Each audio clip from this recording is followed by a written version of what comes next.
Kuwait Dhaka Kuwait রুটে সরাসরি flight পরিচালনা করে বিমান বাংলাদেশ এয়ারলাইন্স, কুয়েত এয়ারওয়েজ ও জাজিরা এয়ারলাইন্স। কুয়েত এয়ারওয়েজ ও জাজিরা এয়ারলাইন্স সপ্তাহে 14টি এবং বিমান বাংলাদেশ এয়ারলাইন্স সপ্তাহে 3টি ফ্লাইট পরিচালনা করে আসছিল।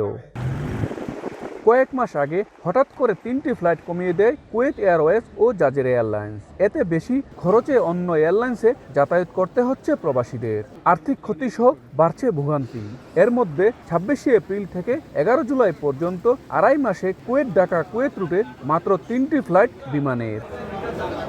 ট্রাভেল এজেন্টরা বলছেন, মে জুন মাসে ঈদ ঘিরে দেশে যেতে আগ্রহী প্রবাসীদের চাপ থাকে, অথচ তখন বিমানে ফ্লাইট না থাকায় আর্থিক ক্ষতির শঙ্কা তাদের।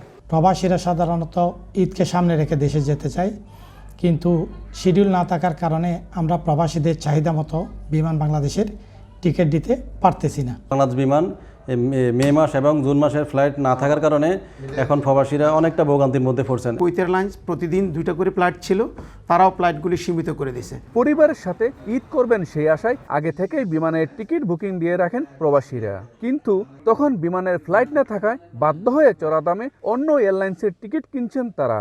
বাংলাদেশি যারা আশা করি আসি যে বাংলাদেশ বিমানে বাংলাদেশে যাব, কিন্তু নিজের দেশের বিমান না পাই এখন কুয়েত এয়ারলাইন্সে টিকিট কাটতে হলো। আমি বাংলাদেশ বিমান চাইছি, আমার কাছে 200 টাকার উপরে রেট আসছে।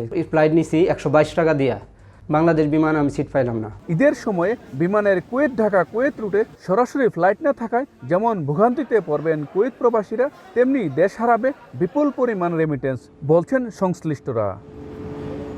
মঈন সুমন, সময় সংবাদ, কুয়েত।